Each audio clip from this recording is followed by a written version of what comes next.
Buenas, es un gusto saludarlos. Esta es la clase de virus.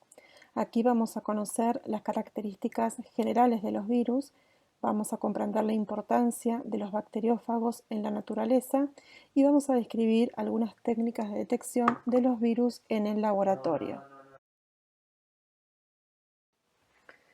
El vocablo virus es un vocablo latino que significa veneno. Los estudios comenzaron a fines del siglo XIX con Pasteur estudiando el virus de la rabia. Luego fueron identificándose como partículas infecciosas, trabajándose en plantas y se pudo identificar el virus mosaico del tabaco cuando los filtrados de una planta que estaba enferma se friccionaban con unas plantas sanas y entonces estas plantas adquirían la enfermedad. Luego, en 1892, la toman como una entidad filtrable, entonces se dan cuenta que es algo demasiado pequeño y bueno, recién lograron aislarlos, fíjense, en 1935. No fue hasta la invención del microscopio electrónico que pudo observarse estas partículas infecciosas. Ahora bien, la pregunta que cabe responder es que si los virus son organismos vivos. Bueno, hoy sabemos que estos ácidos nucleicos, si bien tienen una continua actividad, los virus hay momentos en que permanecen latentes, que es cuando se encuentran fuera de las células.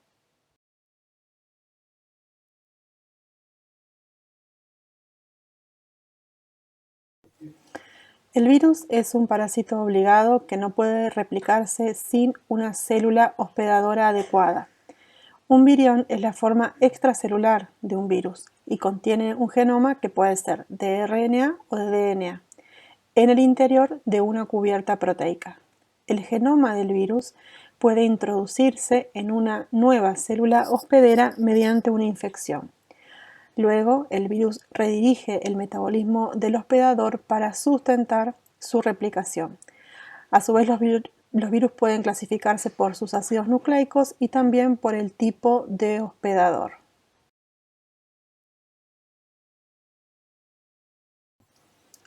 Como hemos dicho, cuando se encuentran extracelular se los denomina viriones y cuando están dentro de las células tienen su etapa de replicación.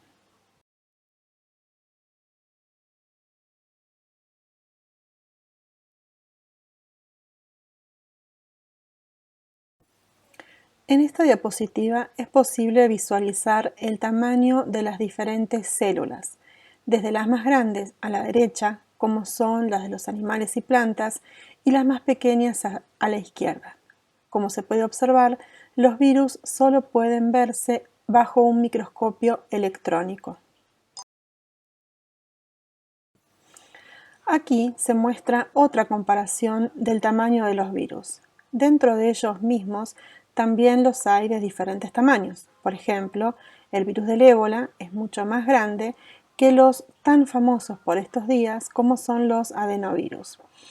A su vez, es posible ver lo pequeño que son al lado de una bacteria como es la E. coli esquematizada en esta figura y mucho más pequeños aún con respecto a un glóbulo rojo del cuerpo humano.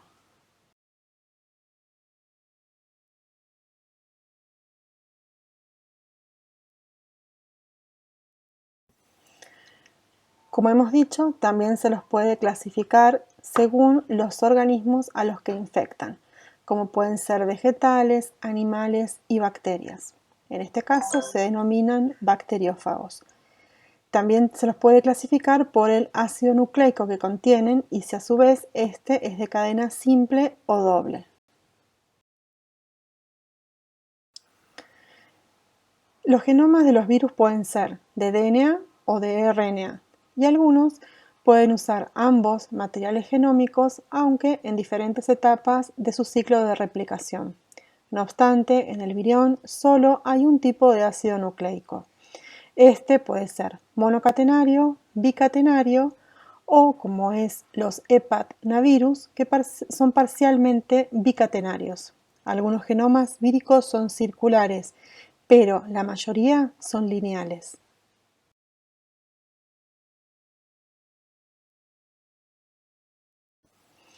En esta placa podemos revisar los diferentes virus según a los hospedadores que atacan, según las diferentes moléculas de sus ácidos nucleicos, y como venimos diciendo, en este curso nos vamos a centrar en los virus que atacan exclusivamente a bacterias, denominados bacteriófagos, como el FIX 174, el bacteriófago lambda y el bacteriófago T4, que son uno de los más conocidos bacteriófagos.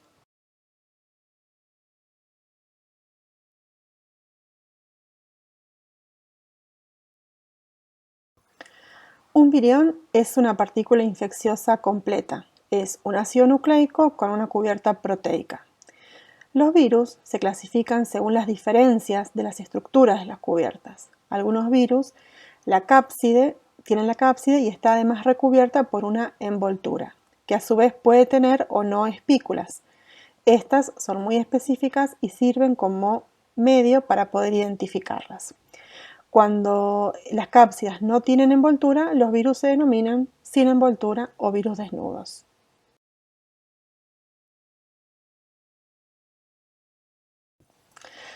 Continuando, los virus pueden estar desnudos o pueden estar envueltos por fuera de la cápside con una capa o una envoltura. Esta se origina a partir de las membranas del hospedador. También los virus pueden clasificarse según su simetría. Hay dos tipos, de bastón o una simetría helicoidal, como es el caso del virus del mosaico del tabaco, o puede ser esférica o una simetría icosaédrica, donde la cubierta tiene diferentes cantidad de caras según la disposición. En esta figura se muestran diferentes tipos de formas de los virus, comenzando por los virus helicoidales, como es el virus mosaico del tabaco. Luego tenemos virus poliédricos, como es el típico caso que está ahora, el de los adenovirus, que estamos viendo comúnmente de la familia de los coronavirus, son virus poliédricos. Luego tenemos los virus con envolturas, que por ejemplo el virus de la gripe, el virus influenza es uno de ellos. Y luego tenemos los virus complejos o también los más comunes son los bacteriófagos T4 o el lambda, que estos virus complejos, ya vamos a ver, están formados por una cabeza, un cuerpo y por las fimbrias o unas patas, que son las que permiten unirse a la célula hospedadora. Bien, esta es una imagen que particularmente me gusta porque pueden verse o pueden compararse el tamaño del virus o del bacteriófago T4 con respecto a una célula bacteriana. El bacteriófago T4 es un virus complejo, tiene una cabeza, un cuello y tiene una placa basal donde es la placa que apoya cuando el cuello se contrae luego de haber apoyado las fibras de la cola sobre la membrana celular. Ese cuello se contrae e va a permitir la inyección del ácido nucleico que tiene dentro de su cabeza hacia el interior de la célula bacteriana. En esta imagen podemos ver más en detalle cómo son los pasos, cómo ocurre la inyección del ácido nucleico del virus hacia el interior de la célula. Primero hay una unión del virión a la pared celular mediante la interacción de las largas fibras de la cola con el centro del lipopolisacárido. También está la placa basal que también se une, tiene como unos ganchos que permite la unión con la capa externa de la membrana. Luego hay un contacto de la pared con las espículas de la cola, esto es lo que yo digo con la placa basal justamente, y por último se contrae el cuello o la vaina que también se denomina y se permite la inyección o el traspaso del ácido nucleico que está dentro del virión hacia el interior hacia el interior de la célula. Se produce hay como una digestión pequeña que permite la apertura, como una pequeña apertura que sucede a través del peptidoglicano.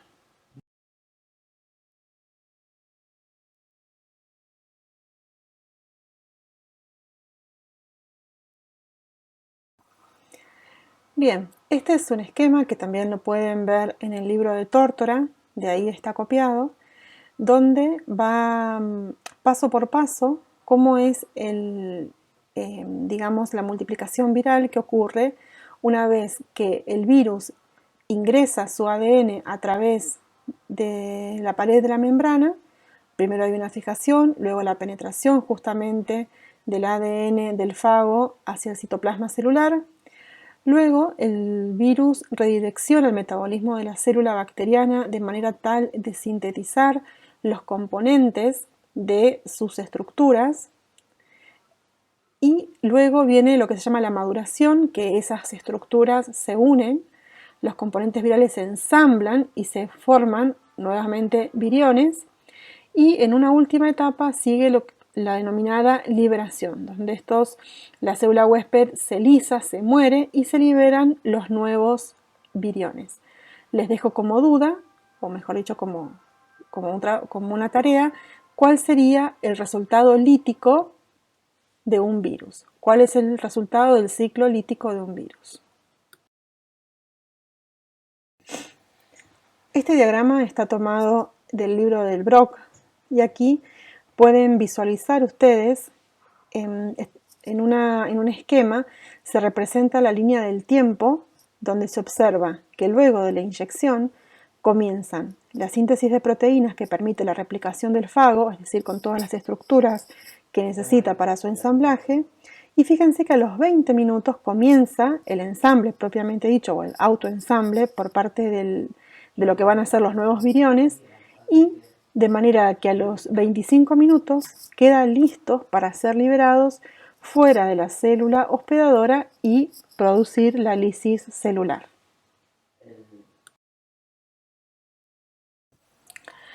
Ahora bien, si nosotros tenemos un cultivo bacteriano, el cual está infectado con virus, esos virus no los vamos a poder detectar hasta que se liberen, a partir de una primer célula y generen viriones que a su vez vayan a infectar a otras células. Puede suceder también que las mayorías de las células infectadas mueran en consecuencia de la infección, por lo que tampoco en ese caso se van a producir nuevos viriones. Después de la absorción de los virus infecciosos, no pueden, como les digo, ser detectados en ese medio de cultivo, y ese fenómeno se llama eclipse. Entonces lo que vemos acá es una curva de una sola etapa de replicación vírica. Esta gráfica muestra los resultados de un solo ciclo de replicación vírica en una población de células. Después de la absorción, la infectividad de las partículas víricas desaparece. Este fenómeno, como les digo, se llama eclipse. Esto es debido a la pérdida de la cubierta por parte de los virus. Durante el periodo de latencia, el ácido nucleico se replica y se realiza la síntesis de proteínas. A esto le sigue el periodo de maduración, cuando el ácido nucleico y las proteínas se ensamblan en partículas víricas maduras. Y finalmente los viriones son liberados ya sea con lisis celular o sin ella. Entonces, a partir de ahí, sí voy a poder detectar la presencia de los virus en el medio de cultivo, porque ya van a haber sido liberados del interior de las células y se encuentran fuera, digamos. Y las células, como dice, están muertas y lisadas.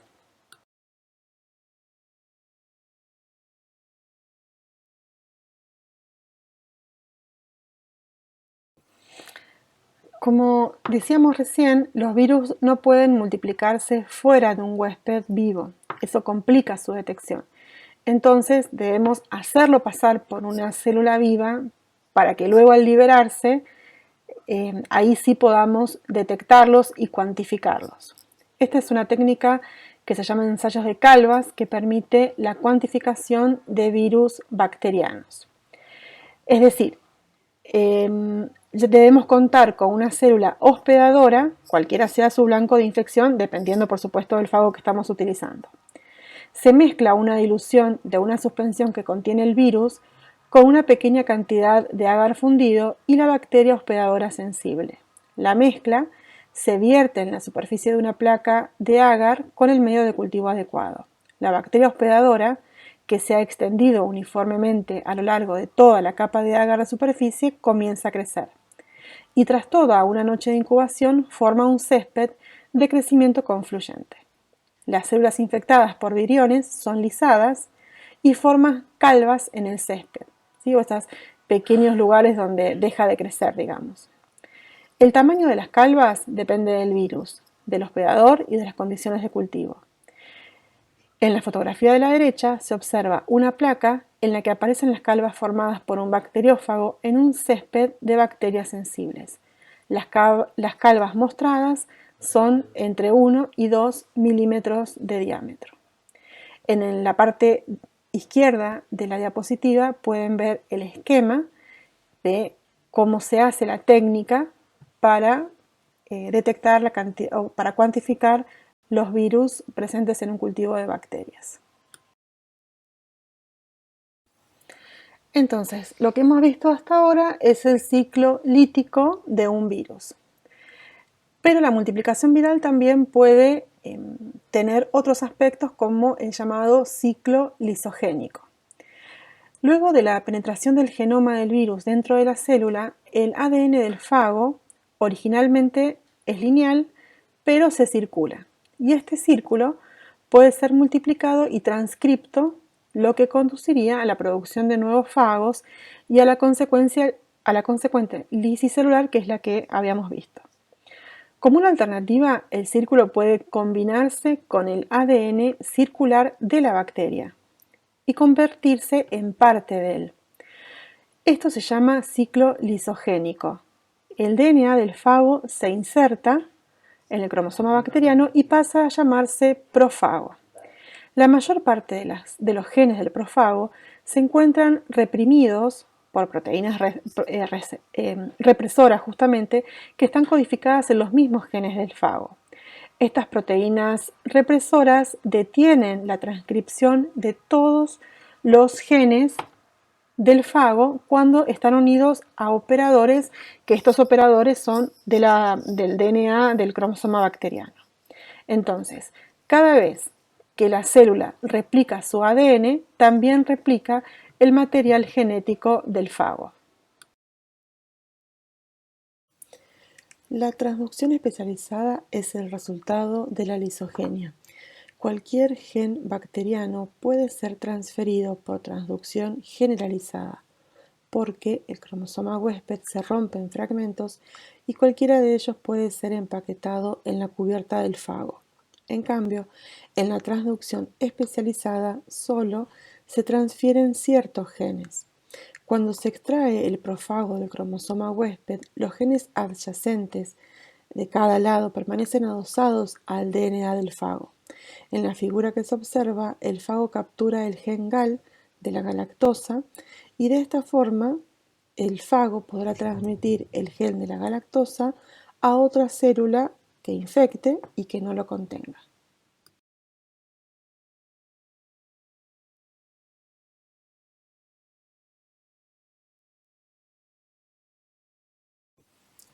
Estos son algunos fagos que pueden infectar a Escherichia coli.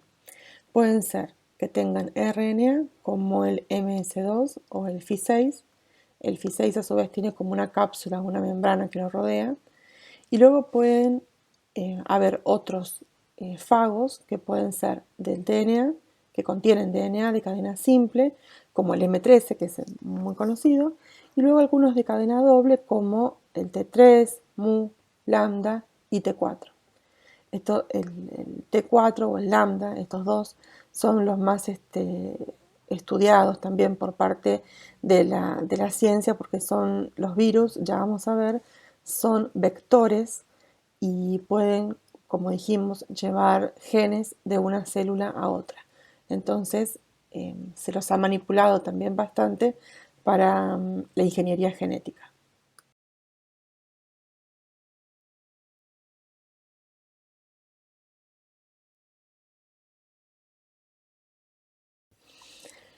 Entre los bacteriófagos que contienen DNA de cadena sencilla está el virus FIX174.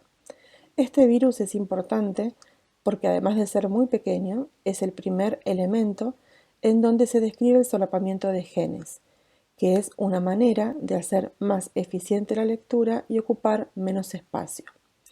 En el esquema también les dejo un link para que estudien la replicación por círculo rodante. Es un tema que volveremos a retomar cuando veamos plásmidos en biología molecular, pero es la forma que tienen los plásmidos de duplicarse. El virus MS2, como dijimos, es un virus que contiene RNA, es muy pequeño y fíjense que solo codifica para 4 proteínas. Unas proteínas de maduración, presente en copia única en la partícula vírica madura, la proteína de la cubierta, una proteína lítica y la replicasa.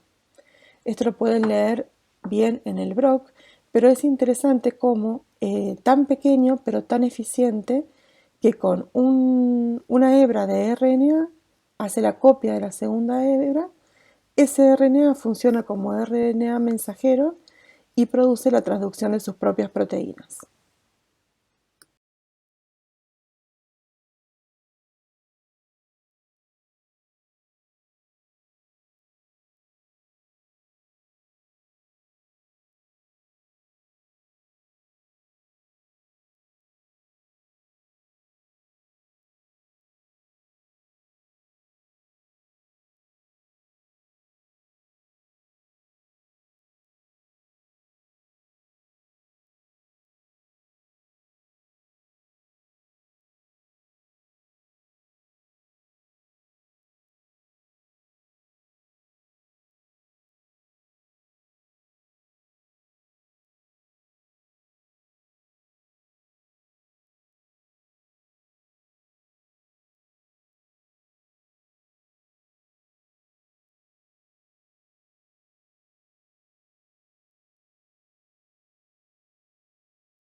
El hospedador contiene un gen de proteína priónica que codifica la forma nativa de esa proteína y que se encuentra en las neuronas de los animales sanos.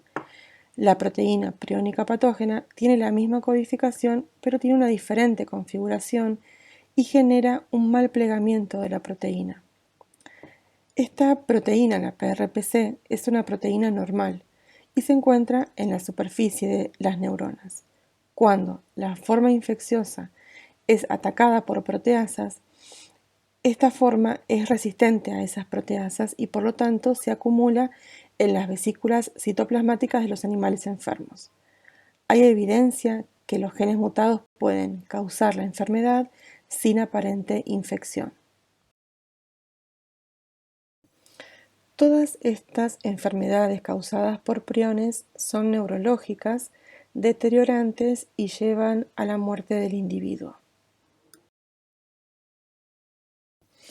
Hace unos años fue conocido el mal de la vaca loca, como un brote que hubo en el Reino Unido. Este mal es también producido por un prión, como hemos visto, y es una proteína alterada que contamina el alimento de los animales. Los animales son infectados con estos priones y producen espasmos y calambres, bueno, que los llevan a la muerte. Lo que pasa es que esos animales, en vez de ser decomisados, bueno, son faenados y esa carne es consumida por las personas. Entonces ahí las personas se contagian con los priones y bueno, los priones se degeneran, como hemos hablado, las neuronas, produciendo la destrucción del sistema nervioso. Los animales, cuando son atacados por estos priones, deben llevarse a un digestor.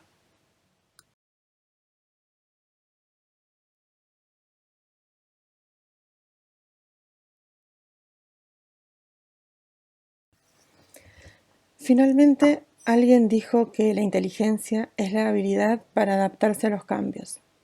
Los convoco a que luego de esta presentación se llenen de dudas y a la vez del entusiasmo para poder resolverlas. En el campus está la guía de estudio para que junto con esta clase hagan las lecturas de los capítulos correspondientes en el Brock y el Tórtora para completar el estudio de este apasionante tema.